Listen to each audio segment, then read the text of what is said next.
राधण 2 ॾींहं अॻु थरड़ी मोहब्बत थाणे जे हद मुंगीअ जा भाणे में क़तल थियल राधण वासी ख़ालिद सोलंकी जे माउ आसियत सोलंकी ॿिनि भेनरुनि तादली गोहर ख़ातून ऐं भाउ दीदार सोलंकी सां गॾु प्रेस क्लब राधण पहुची दाहियो आहे त सपना जावरी जे मां रज़िया जावरी मुंबई 6 लख वठी संग ॾिनो हो, जंहिंजो निकाहनामो मौजूदु आहे। उन बाद सपना जे मां कार स्टाफ राधण ते पहुचे धीअ सपना के पाण वठी अची माशिक सोलंकी हवाले कयो। हिन महीने जी 13 तारीख़ ते कोर्ट में शादी थी। कोर्ट जो निकाहनामो पिणु मौजूदु आहे। बेगुनाह ख़ालिद सोलंकी सपना जावरी खे क़तल कयो वियो आहे।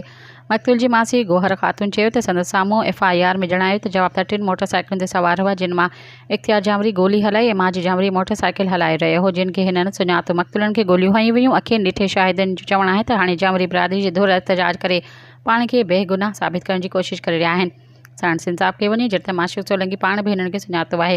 मुंहिंजी हालत इंतिहाई गणती जोगी आहे, जेको कराची ट्रामा सेंटर में ज़ेर इलाज आहे। असां SSP दादू खे अपील था कयूं त ॾुहारियुनि खे गिरफ़्तार करे असांजे खून जो इंसाफ़ कयो वञे। सब्सक्राइब कयो अवामी न्यूज़ HD खे ऐं ताज़ा तरीन ख़बरुनि लाइ ॾिसंदा रहो अवामी न्यूज़ HD।